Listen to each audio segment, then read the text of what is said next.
few years back, the Lewis Center for Church Leadership, in cooperation with the Division of Ordained Ministry, surveyed everyone ordained in the United Methodist Church over a 5-year period.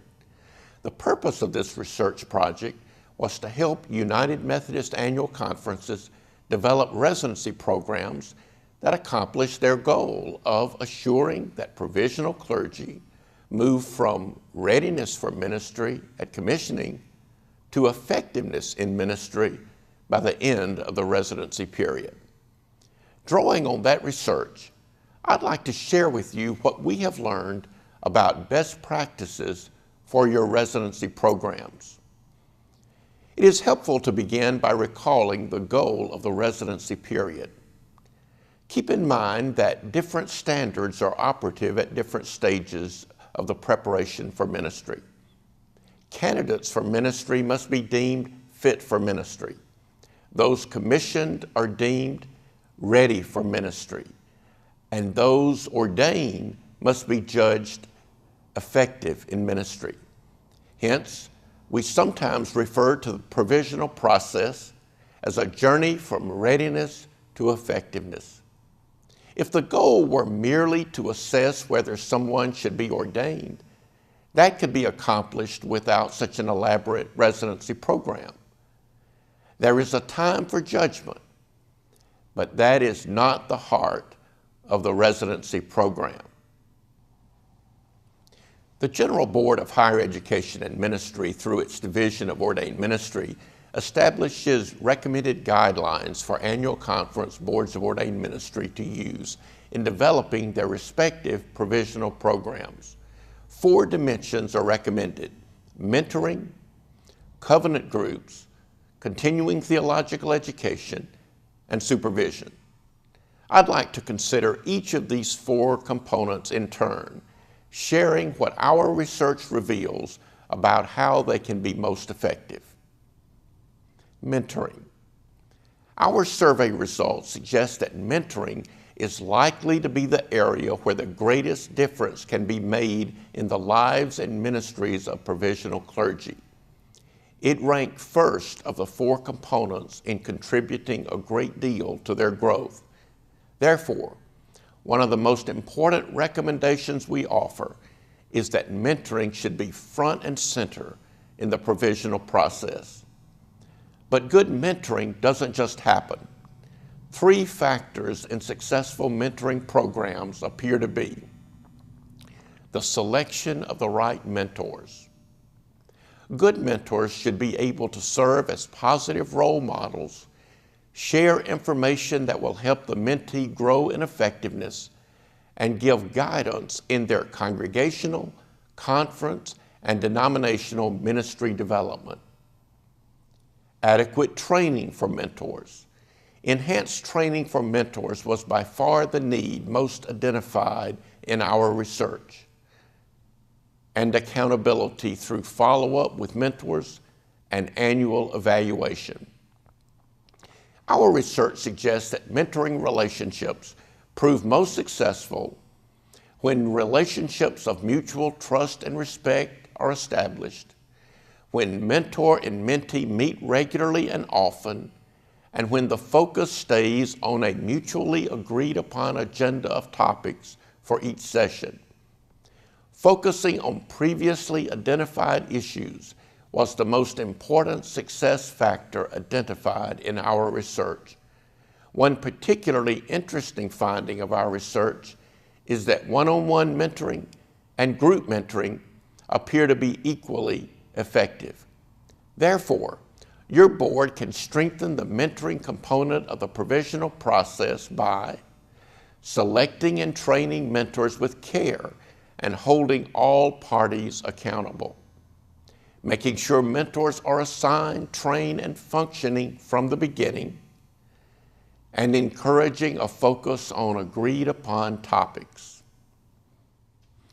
Covenant groups. Effective covenant groups are also very important to the provisional experience. Our research revealed a number of key findings about covenant groups. First, it is most typical for groups to meet monthly, and meeting more often than monthly does not improve effectiveness. Second, there is no relationship between the size of the group and effectiveness. Third, covenant groups seem to be most effective when they combine a focus on spiritual formation with a focus on ministry topics and issues out of their ministry context. But the most important factor in determining the group's impact is the quality of the facilitation. Covenant groups most need quality leadership and direction. These findings suggest that boards can strengthen the covenant group component of the provisional process by giving greater attention to selecting, training, and supporting facilitators, establishing recommended structures and guidelines for groups, combining the practice of spiritual disciplines with reflection on ministry issues. Our research suggests that combining group mentoring and covenant groups into one group can work well, but care should be taken to make sure that one component is not subsumed by the other. Continuing theological education. Provisional clergy tend to rank their continuing education experiences highly. It is important to make sure that quality continuing education based on needs identified by the board and provisional clergy is available, and that provisional clergy participate regularly in continuing education throughout the provisional process. But satisfaction with the continuing education component seems to be present only to the extent that the focus is on practical issues of ministry. It does not repeat seminary work, and the provisional clergy have input into the selection of topics. The frequency of continuing education was not shown to be a major factor in its contribution to success. Therefore, boards can strengthen the continuing education component of the provisional process by allowing provisionals input on topics, avoiding duplication of seminary work, and placing the emphasis on practical issues. Supervision by district superintendents and the Board of Ordained Ministry. Supervision is the most consistently present component of the provisional process, yet it ranks last of the components in the extent to which it contributed to the growth of provisional clergy. Supervision should be a much more positive contributor to the growth of new clergy than it is currently. While supervision is mandated and operating, this component of the process appears to be the one that is least understood in terms of goals and responsibilities, as well as the least effective component. Let's consider first the supervision of provisional clergy by district superintendents. Our research reveals a few factors that seem to contribute to the effectiveness of this type of supervision. First, where supervision does contribute to the growth and success of provisional clergy, the level of trust between the clergy and the superintendent is the most important factor. Fortunately, provisional clergy report high levels of trust. The frequency of supervision is the next most statistically significant variable. 2/3 of provisional clergy report receiving supervision from their superintendent less often than quarterly. Comments also indicate a desire for the district superintendent to be more involved with provisional clergy and the provisional process. The most common pattern appears to be that the superintendent relates to provisional clergy in the same way they relate to all clergy in the district, thus providing what provisional clergy see more as availability than as adequate supervision. Provisional clergy tend to see this as a systemic problem rather than a lack of interest on the part of their superintendent. There is a feeling that superintendents have not been alerted to the importance of this supervisory role and have not been provided with adequate models and training for the task. The supervision by district superintendents can be strengthened by suggesting that superintendents visit their provisional clergy when the provisionals are functioning in ministry and at a time other than charge conference. If superintendents can do only one thing special with provisional clergy each year, this would be it. Next in importance would be having a yearly session with each provisional clergy in addition to the session most superintendents have with all clergy. The purpose of this extra session with provisionals would be to review the provisional clergy's goals for the coming year and review goals from the previous year.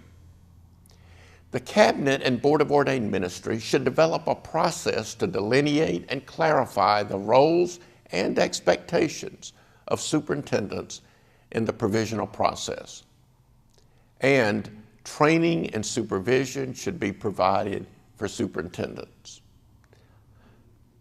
Turning to the supervision provided by the Board of Ordained Ministry, our research shows that some similar factors are at play. Where supervision contributes to the growth of provisional clergy, the level of trust between them and the board is the most important factor. Trust levels reported by provisional clergy are not as high for boards as they are for district superintendents. Next in statistical significance is the frequency of supervision. 70% of provisionals report receiving supervision from their boards less often than quarterly. Some had positive, supportive experience with their boards, and for others the experience was negative. Concern was voiced that the board evaluated but did not supervise. There was also concern that the evaluation was based on limited contact with and knowledge of the candidates. The board's supervision process can be perceived as intimidating and sometimes adversarial. The interviews are high-stake events, and expectations sometimes seem unclear or arbitrary. The bottom line is that provisional clergy most want two things from boards: good administration of the process and good interviews.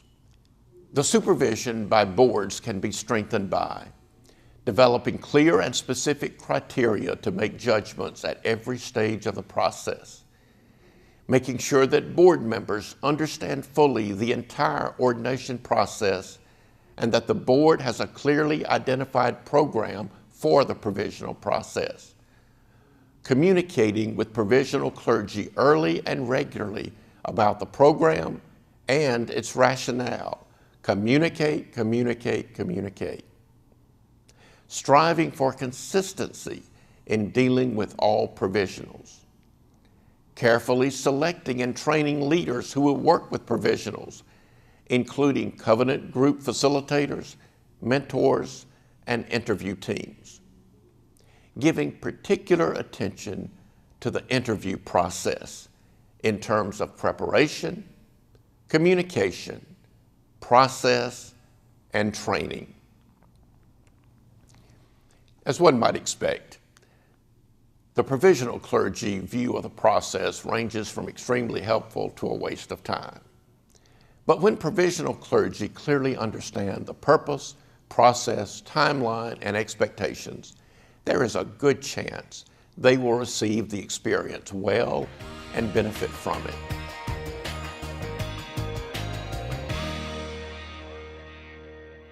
As a way of concluding, I would like to lift up some best practices for boards of ordained ministry that are key to success across all four of the components.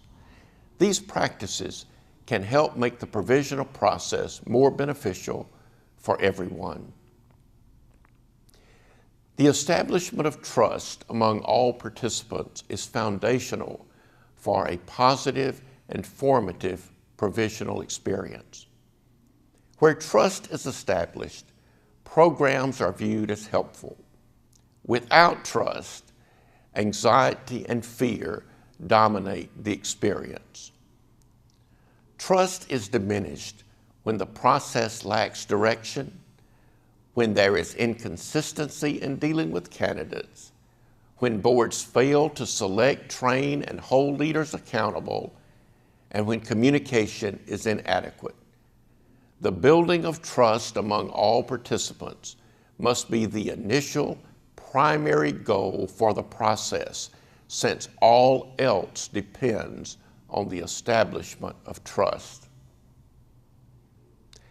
Related to trust building is communicating with authenticity that the process is designed for them.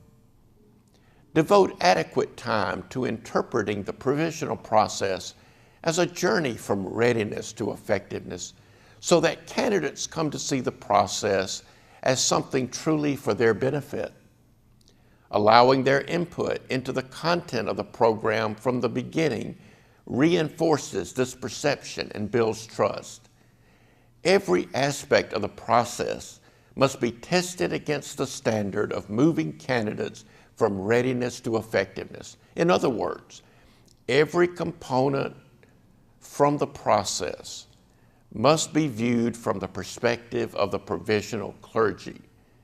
Many provisionals now believe the process is something done more on behalf of the conference rather than something being done for them. Assuring quality leadership for the various components of the provisional process is another critical best practice. New clergy most want and expect those functioning in any type of supervisory or mentoring role to be caring, available, and accountable. This means selecting the right leaders for the right task and training them adequately.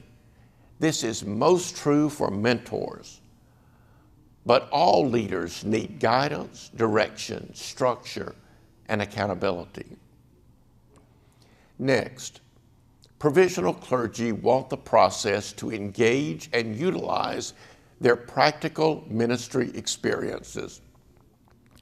Most feel good about their theological education, but now want their learning to take advantage of the context where they are located and the issues they are facing each day. This means focusing continuing education, mentoring issues, and some aspects of the covenant group experience on practical ministry concerns. Finally, establishing a community of supported relationships is seen as one of the most significant results of the provisional years. Retreats and covenant groups are repeatedly named as occasions for establishing and sustaining relationships. Important and lasting relationships with colleagues, as well as with mentors and district superintendents, are often established during these years. Boards of ordained ministry have a critically important role to play in seeing that this process lives up to its potential and fulfills the goal of assisting in the journey from readiness to effectiveness. I hope this information is useful to you as you seek to fulfill this mission that is so vital to the church's future.